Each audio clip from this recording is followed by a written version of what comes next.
Hi friends, പുതിയൊരു വീഡിയോയിലേക്ക് സ്വാഗതം. ഇവിടെ ഒരു വാട്ടർ ലൈൻ പൈപ്പ് പൊട്ടിയിട്ടുണ്ട്. മണ്ണിനടിയിൽ കൂടി പോകുന്ന പൈപ്പാണ്. അപ്പോൾ ഇത്തരത്തിലൊരു പൈപ്പ് പൊട്ടിക്കഴിഞ്ഞാൽ അത് വളരെ സിമ്പിളായിട്ട് തന്നെ എങ്ങനെ ഒട്ടിച്ചെടുക്കുക എന്നുള്ളതാണ് ഈ ഒരു വീഡിയോയിൽ കാണിക്കുന്നത്. അപ്പോൾ വീഡിയോ സ്കിപ്പ് ചെയ്യാതെ മുഴുവനായിട്ടും കാണാൻ ശ്രമിക്കണം. അതുപോലെ വീഡിയോ ഇഷ്ടപ്പെട്ട് കഴിഞ്ഞാൽ ഒരു ലൈക്ക് അടിക്കുന്ന കാര്യം മറന്നു പോകരുത്. അപ്പോൾ ആദ്യം തന്നെ നമ്മൾ ആ ഒരു പൈപ്പിൻ്റെ ചുറ്റുമുള്ള മണ്ണും കാര്യങ്ങളും എല്ലാം ഒന്ന് വൃത്തിയായിട്ട് ക്ലീൻ ആക്കി എടുക്കുന്നുണ്ട്. അതായത് നമുക്ക് ഈ ഒരു പൈപ്പ് ഒട്ടിച്ചെടുക്കാനായിട്ട് അവിടെ മണ്ണൊന്നും കാണരുത്, കുറച്ചൊന്ന് ഗ്യാപ്പാക്കി എടുക്കുന്നുണ്ട്. എന്നെങ്കിൽ മാത്രമേ നമുക്കത് നല്ല രീതിയിൽ തന്നെ ഒട്ടിച്ചെടുക്കാനായിട്ട് സാധിക്കത്തുള്ളൂ. അതിനുശേഷം അവിടെ ഒന്ന് ഗ്യാപ്പാക്കി എടുത്തതിന് ശേഷം നമുക്ക് ആ ഒരു പൈപ്പിൻ്റെ പുറത്തുള്ള മണ്ണും കാര്യങ്ങളും എല്ലാം ഒന്ന് വൃത്തിയായിട്ടൊന്ന് ക്ലീൻ ചെയ്തെടുക്കണം. കോട്ടൺ വേസ്റ്റോ തുണിയോ എന്തെങ്കിലും ഉപയോഗിച്ചിട്ട് ക്ലീൻ ചെയ്താൽ മതിയാവും. അതിനുശേഷം നമുക്ക് അവിടെ ഒന്ന് കട്ട് ചെയ്തെടുക്കണം. അപ്പോൾ ഇവിടെ നേരത്തെ തന്നെ ഓൾറെഡി ഒരു കപ്ലിങ് അടിച്ചിട്ട് പൈപ്പ് ജോയിൻറ്റ് ചെയ്തിട്ടുണ്ടായിരുന്നു. അതിന് തൊട്ടിപ്പുറത്ത് വെച്ചിട്ടാണ് ഈ ഒരു പൈപ്പിന് പൊട്ടലുണ്ടായിരിക്കുന്നത്. അപ്പോൾ ഈ ഒരു ഭാഗത്താണ് പൊട്ടലുണ്ടായിരിക്കുന്നത്. അപ്പോൾ ഇപ്പോൾ നമ്മൾ കട്ട് ചെയ്യുമ്പോൾ ആ ഒരു കപ്ലിങ് ഉൾപ്പെടെയാണ് നമ്മൾ കട്ട് ചെയ്ത് മാറ്റുന്നത്. ഇനി നമുക്ക് ആ ഒരു കപ്ലിങ്ങിൻ്റെ ആവശ്യം അവിടെ ഇല്ല. നമ്മളിനി സെപ്പറേറ്റ് അവിടെ കപ്ലിങ് അടിച്ചിടുകയാണ് ചെയ്യുന്നത്. അപ്പോൾ ഈ ഒരു കപ്ലിങ് ഉൾപ്പെടെയാണ് നമ്മൾ കട്ട് ചെയ്ത് മാറ്റുന്നത്. അപ്പോൾ പൊട്ടലുണ്ടായേക്കുന്നതിൽ നിന്നും കുറച്ച് മുന്നോട്ട് വെച്ചിട്ടാണ് നമ്മളിപ്പോൾ രണ്ട് സൈഡും കട്ട് ചെയ്യുന്നത്. അപ്പോൾ ഇങ്ങനെ കട്ട് ചെയ്ത് മാറ്റുമ്പോൾ ശ്രദ്ധിക്കണം, പൈപ്പിന് കൂടുതൽ മുന്നോട്ട് പൊട്ടലുണ്ടോ എന്നുള്ളത് നോക്കിയിട്ട് വേണം കട്ട് ചെയ്യാൻ. അപ്പോൾ ഇവിടെ കുറച്ച് ഭാഗത്ത് മാത്രമേ പൊട്ടലുണ്ടായിട്ടുള്ളൂ. അപ്പോൾ അതിന് കുറച്ച് മുന്നോട്ട് വെച്ചിട്ടാണ് നമ്മളിവിടെ കട്ട് ചെയ്ത് മാറ്റുന്നത്. അപ്പോൾ നമ്മളിവിടെ രണ്ടാമതൊരു പീസ് പൈപ്പിട്ട് ഒട്ടിക്കുകയാണ് ചെയ്യുന്നത്. അപ്പോൾ അതിനുള്ള കുറച്ച് ഗ്യാപ്പ് കിട്ടാൻ വേണ്ടിയിട്ട് നമ്മൾ ആ ഒരു പൈപ്പിനെ കുറച്ചുകൂടി ഒന്ന് കട്ട് ചെയ്ത് മാറ്റുന്നുണ്ട്.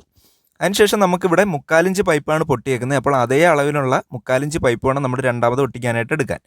അപ്പോൾ ഞാനിവിടെ ഒരു പീസ് പൈപ്പ് എടുത്തിട്ടുണ്ട്. അപ്പോൾ രണ്ട് സൈഡിലും കുറച്ച് കപ്ലിങ് അടിച്ചിട്ട് കയറി കിടക്കാൻ വേണ്ടിയിട്ടുള്ള നീളത്തിനാണ് ഞാൻ ഒരു പൈപ്പ് മുറിച്ചെടുത്തേക്കുന്നത്. അതിനുശേഷം നമുക്ക് അതിൻ്റെ ഒരു സൈഡ് ഒന്ന് ചൂടാക്കി കൊടുക്കണം. ചൂടാക്കി നമ്മൾ സോക്കറ്റ് അടിച്ചെടുക്കുകയാണ് ചെയ്യുന്നത്.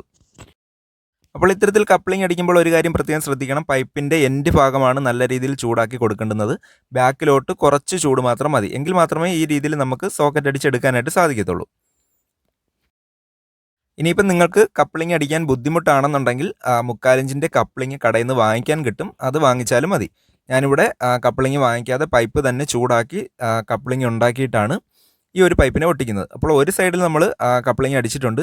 ഇനി രണ്ടാമത്തെ സൈഡ് കൂടി അതേ അളവിൽ നമുക്ക് ഒരു കപ്ലിങ് കൂടി അടിച്ചെടുക്കണം.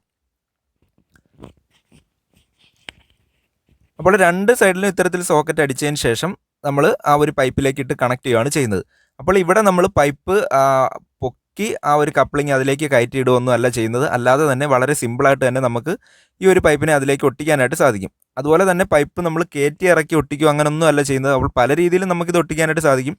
അതുപോലെ തന്നെ നമ്മൾ ആ ഒരു പൊട്ടിയ പൈപ്പിനെ അതേ രീതിയിൽ തന്നെ മണ്ണ് അത്രയും ഭാഗത്ത് മാത്രമേ മാറ്റിയിട്ടുള്ളൂ. ഒരുപാട് മണ്ണൊന്നും മാറ്റാതെ ആ പൊട്ടിയ ഭാഗത്തെ മണ്ണ് മാത്രമേ നമ്മൾ മാറ്റിയിട്ട് ചെയ്യുന്നുള്ളൂ. അപ്പോൾ ഇത് വളരെ സിമ്പിളാണ്. അപ്പോൾ ഇതുപോലെ PVC പൈപ്പ് പൊട്ടുന്ന സമയത്ത് ഒരു പ്ലംബറൊന്നും പെട്ടെന്ന് കിട്ടിയില്ല എന്നുണ്ടെങ്കിൽ നിങ്ങൾക്ക് തന്നെ വളരെ പെട്ടെന്ന് തന്നെ ഈ രീതിയിൽ ഒട്ടിച്ചെടുക്കാവുന്നതേ ഉള്ളൂ.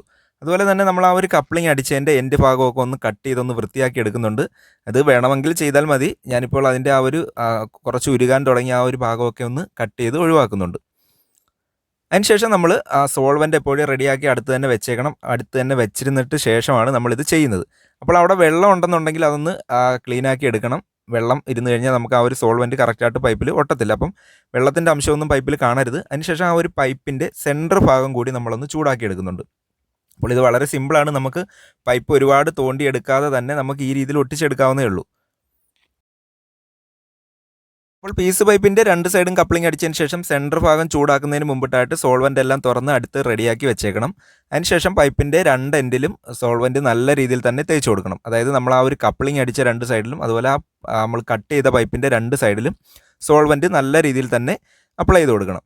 അതിനുശേഷം നമ്മൾ ഒരു സൈഡൊന്ന് ഇത്തരത്തിലൊന്ന് കയറ്റിയിട്ടതിന് ശേഷം ഇതുപോലെ വളരെ സിമ്പിളായിട്ട് തന്നെ നമുക്ക് രണ്ടാമത്തെ സൈഡും ഇതുപോലെ കയറ്റിയിട്ട് കണക്ട് ചെയ്യാനായിട്ട് സാധിക്കും. പൈപ്പ് പൊക്കി ഇടുകയോ ഒന്നും ആവശ്യമില്ല. നമ്മൾ അത്രയും ഭാഗത്ത് മാത്രമേ മണ്ണെടുത്തിട്ടുള്ളൂ. ഈ രീതിയിൽ പൈപ്പിൻ്റെ സെൻറ്റർ ഭാഗം കൂടി ഒന്ന് ചൂടാക്കി കഴിഞ്ഞാൽ വളരെ സിമ്പിളായിട്ട് തന്നെ നമുക്ക് ഈ രീതിയിൽ ഇത് ഒട്ടിച്ചെടുക്കാവുന്നേ ഉള്ളൂ. സെൻറ്റർ ഭാഗം ചൂടാക്കുമ്പോൾ ഓവറായിട്ട് ചൂടാക്കേണ്ട, ഒരു മീഡിയം പരുവത്തിന് മാത്രം ജസ്റ്റ് ഒന്ന് ചൂടാക്കി കൊടുത്താൽ മതിയാവും. ഇവിടെ 3/4 ഇഞ്ചിൻ്റെ പൈപ്പാണ് പൊട്ടിയേക്കുന്നത്. അപ്പോൾ 3/4 ഇഞ്ചിൻ്റെ പീസ് പൈപ്പ് എടുത്തിട്ടാണ് ഇതുപോലെ സോക്കറ്റ് അടിച്ചിട്ടേക്കുന്നത്. 1 ഇഞ്ച് പൈപ്പാണെന്നുണ്ടെങ്കിൽ 1 ഇഞ്ച് പൈപ്പിൻ്റെ പീസ് എടുത്തിട്ടാണ് ഈ രീതിയിൽ സോക്കറ്റ് അടിച്ച് ഒട്ടിക്കേണ്ടത്. അപ്പോൾ PVC പൈപ്പ് പൊട്ടിക്കഴിഞ്ഞാൽ വളരെ സിമ്പിളായിട്ട് തന്നെ നമുക്ക് ഈ രീതിയിൽ ഒട്ടിച്ചെടുക്കാവുന്നേ ഉള്ളൂ. വളരെ സിമ്പിളാണ്. അപ്പോൾ ഓക്കെ ഫ്രണ്ട്സ്, ഈ ഒരു ചെറിയ വീഡിയോ നിങ്ങൾക്ക് ഏതെങ്കിലും രീതിയിൽ ഉപകാരപ്പെട്ടെങ്കിൽ തീർച്ചയായിട്ടും ലൈക്ക് ചെയ്യണം. അതുപോലെ മറ്റ് സുഹൃത്തുക്കളിലേക്ക് ഷെയർ ചെയ്ത് കൊടുക്കണം. ചാനൽ സബ്സ്ക്രൈബ് ചെയ്യാതെയാണ് കാണുന്നതെങ്കിൽ തീർച്ചയായിട്ടും സബ്സ്ക്രൈബ് ചെയ്യാൻ വേണം. അപ്പോൾ ഈ ഒരു ചെറിയ വീഡിയോയുടെ വൈൻഡപ്പ് ചെയ്യാണ്. Thank you for watching.